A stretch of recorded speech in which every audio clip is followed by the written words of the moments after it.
All right, guys, I wanted to show you how to make your reps more efficient and actually more effective, because it's a lot more intense if you do it this way.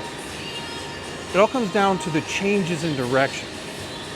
When I see people lifting weights in the gym, they have no concern for how they're changing direction. And the reason is they're weightlifting. Weightlifting, bodybuilding, or training for stimulating improvements in muscle size and strength, they're not the same thing. Although we are lifting the weight up and down, that's not our objective. Our objective is to use the weight or the machine to efficiently, effectively, and safely load the target muscle to stress them enough to adapt. Muscle size, muscle strength. So when you're doing your exercises, don't think about lifting weight, because we're not lifting weight. We're loading muscle. And I can tell a lot of people are lifting weight by how they change direction. All right, a lot of the times you'll see this.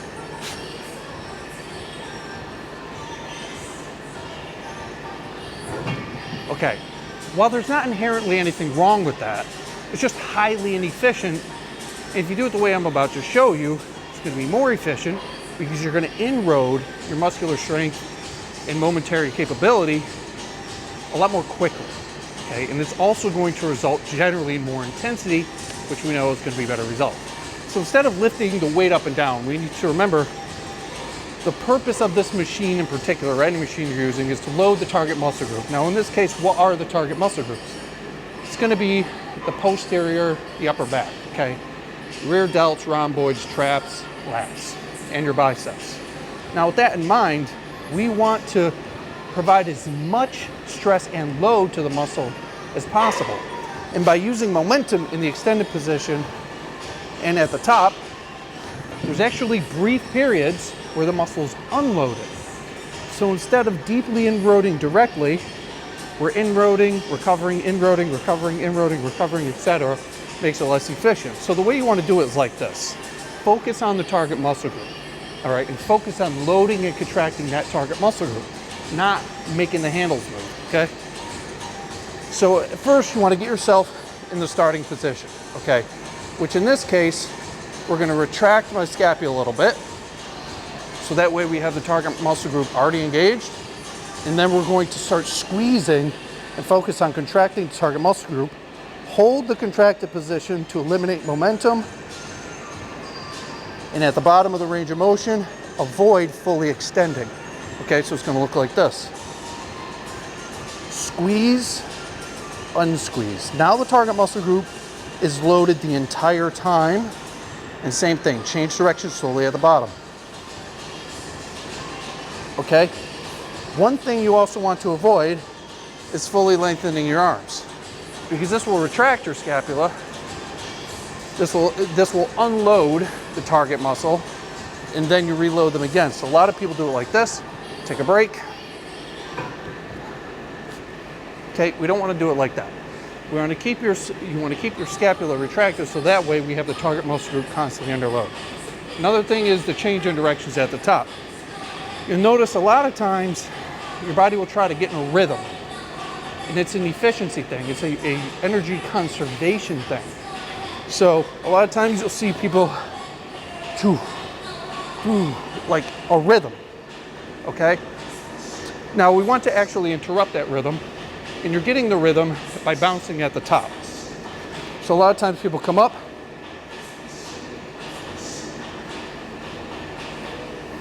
right? That bounce at the top is momentarily letting the muscles rest because it's using momentum. So instead of that, a more effective and efficient approach, again, is to come to the top of the range of motion, squeeze and contract the target muscles, and then gently unsqueeze. If you spend a little more time at the top of the range of motion, you're going to notice the working muscle group. You're going to notice you're working it a lot hard, and you're also going to notice you reach a point of muscle fatigue or failure a lot quicker this way, all right?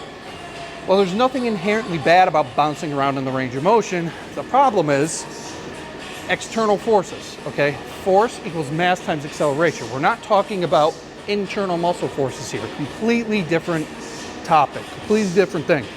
We're talking about the external forces generated by lifting and lowering the weight, which are transmitted through your connective tissue.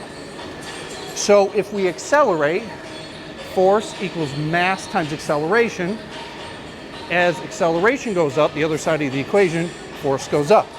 So if we do this and accelerate, we're increasing the shearing forces or the pulling forces on your connective tissue.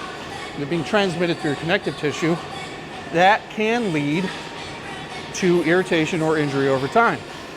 Now, if we change direction slowly, acceleration is reduced or almost eliminated, force goes down. Another part of that equation is mass.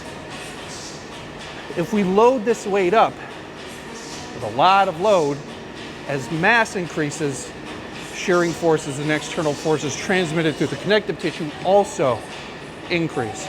That's why you don't want to do a 1 rep max for muscle growth, or you don't want to do sets of 3 or 4, because generally it's going to require you to load the weight up so much that the mass is going to be high, thereby the force is going to be high.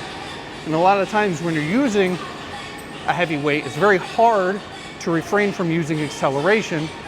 So a lot of times you're increasing force using, with both of the side of that equation, the mass and the acceleration.